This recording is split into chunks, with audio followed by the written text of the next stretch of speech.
discuss the physical fitness. Are you ready for your PE class? Yes! Very good. Our topic today is the importance of physical activity and movement. Are you ready, children? Yes! At the end of the class, you will learn about the daily and physical activity and describe the movement variety and perform the movements with correct coordination. First, before we proceed to our class, can you please stand? Very good. Please sit down. What did you notice the picture? Playing! Very good. The children playing badminton, the teacher, the soccer, and the coach. Yes!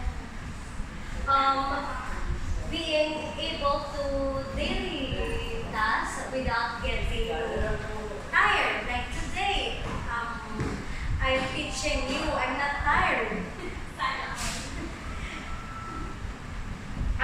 Before, every day dapat dugo ka mo, miski 15 minutes lang, or hindi na siya nakapoy, kaya mag-go ka din sa school, di ba?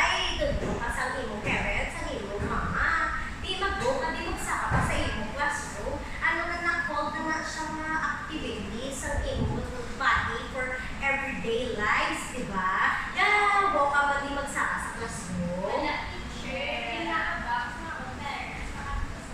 Oh, very good. Kami si Joy, wala na yung ginapugos. Siya kay Vic na sa grade 4 ka na pala. Why is physical activity is important? Importante ito ng physical activity sa ato pang adlaw-adlaw mo. Nang may grace, tumalo ka nga. Ikaw, Joy.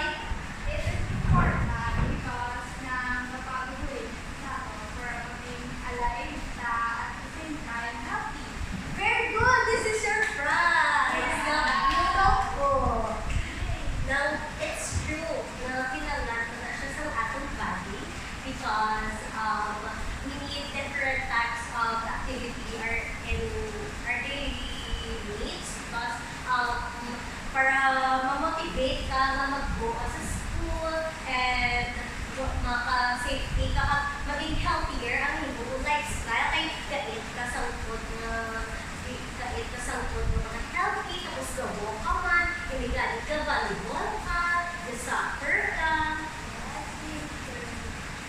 The importance of the movement variety. Now, Mary Grace, do you have idea to the movement variety? No, teacher. Very good.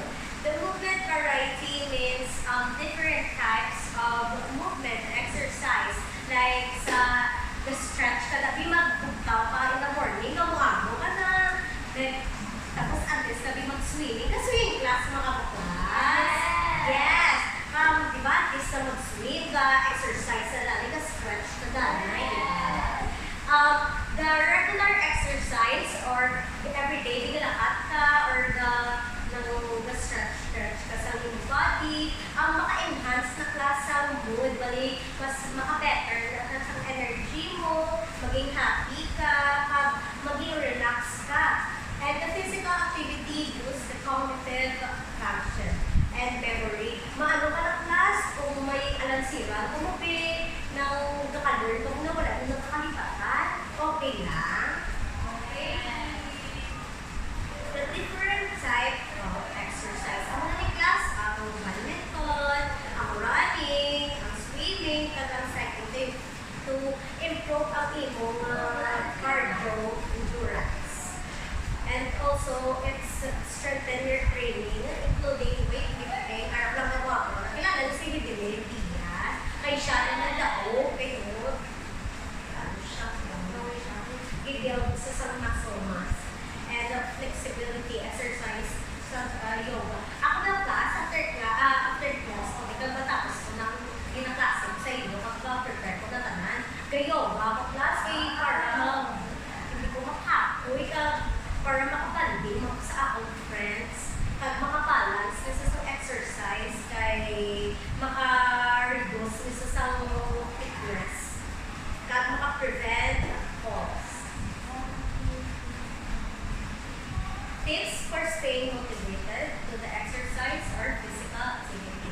Ako naman niya class ang motivate hindi na ay gusto hindi na mag-walk everyday kay ng okay dito siya sa body ka. Pwede ka ba na class nang may ano ba ka class? May workout body ba ka mo? Yes. Ikaw yung wala ka, Mary? Wala. Teacher na naman. Ay, natabad ka.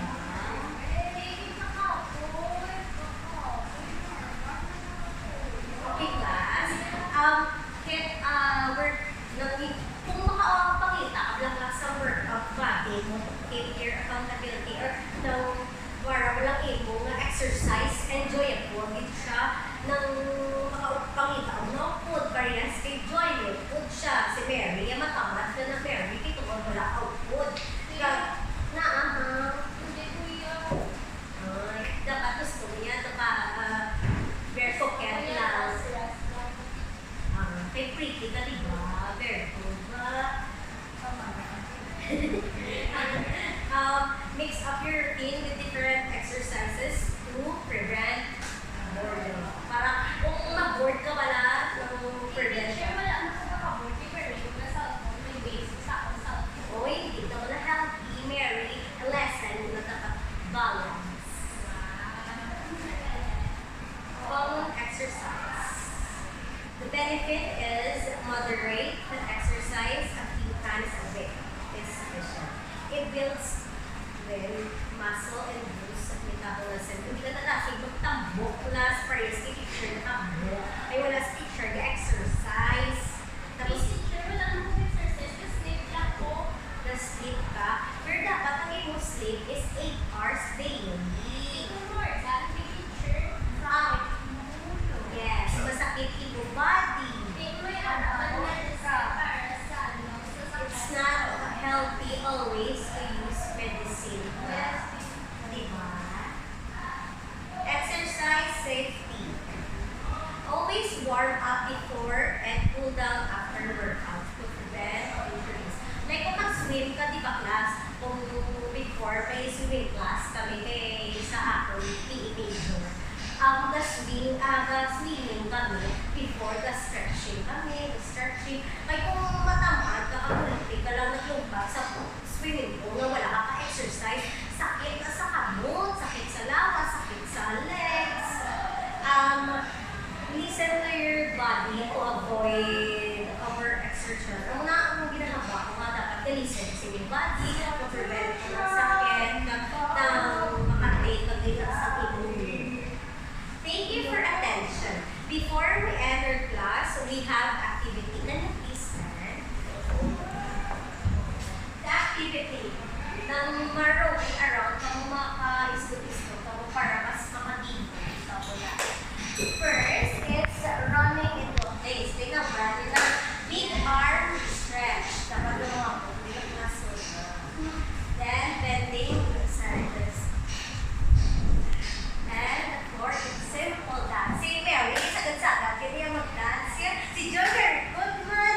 They sit down. Very good. After na class, nang may assignment, ibalik sa inyo, i-send